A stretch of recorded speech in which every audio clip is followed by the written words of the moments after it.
ئەو بابەتانەمان بەتەکید لەگەڵ گوڵەکان و لە 100 جۆر زیاترە، یعنی 100 نوعی جیاوازە، هەرکامی هین عایلەیەکە، هەرکامێکی جیاوازە، وەڕایەتەیەکی جیاوازە، نەوعاتێکی جیاوازە.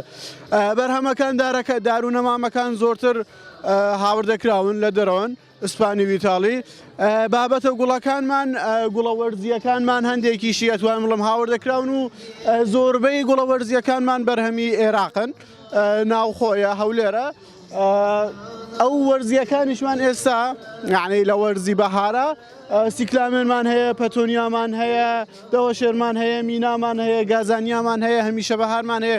ئەمانە ئەو گوڵانن کە زۆرتر لە وەرزی بەهارە گوڵ دەدەن. دوایەوە کە گەرما دەستی پێکرد ئەمانیش نامێنن، یعنی دەسووتن لەگەڵمان. هەندێکی تر بابەتمان هەیە وەکو ڕۆزماری، لاڤندەر، لیسیدیۆم، بەربەریس. ئەمانە بابەتێلێکن کە هەموو کات ئەتوانی لە حەدیقە، لە پارک، لە هەر شوێنێکا بتوانانی ئیسفادەی لێ بکەی، دائمی یعنی بابەتی ئێڤریگرینن.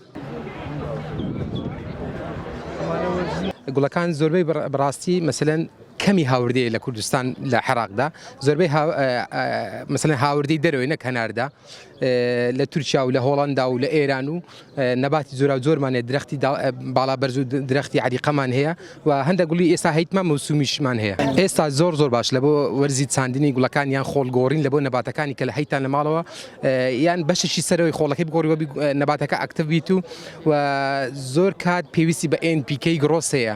ئێمە لە کوردستان زۆربەی NPK بەکاردێن، NPK بەتەنێ بەکار مەهێنە چکە پێویستی بە گرۆس شەیە. ئێمە ئێستا ئەگە بەگشتی NPK وەگرین لە هەولێر مثلا لە کوردستان بەتایبەتی بڵێم NPK لە NPK پێکاتەوە 20 پێکاتەوە گرۆسی لەگەڵدانی 100 کە گرۆسەکە گەشەیە. یعنی زۆربەی ئەو فرۆشیارانی کە دەیفرۆشن NPK گرۆسی لەگەڵدا نییە.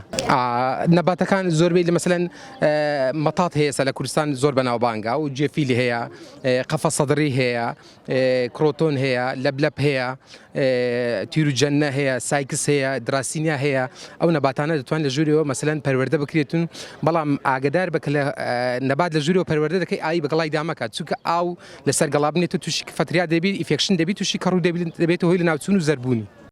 ئەو ساڵەکە لە 4 سێ بۆنەکەمان ئەنجامدا بە بەشداری 22 کۆمپانیا و نەمامگا لەگەڵ بەشی کۆلێژی کوشتوکاڵی و هەندێک جیهاتی حکومی. پێشانگە لەسەر ئاستی کوردستانە، چون هەندێک کۆمپانیا هەیە لە زاخۆیاتی، هەندێک لە دۆ کاتیە. ئەو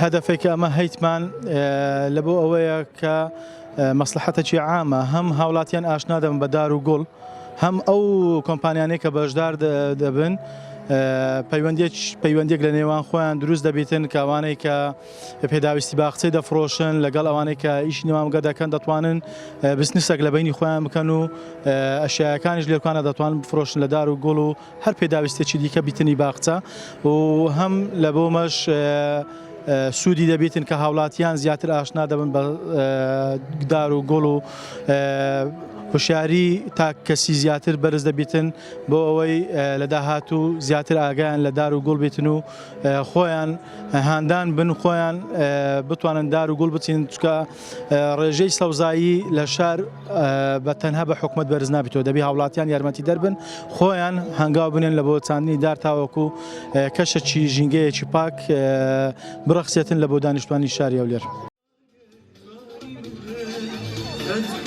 Öyle derim.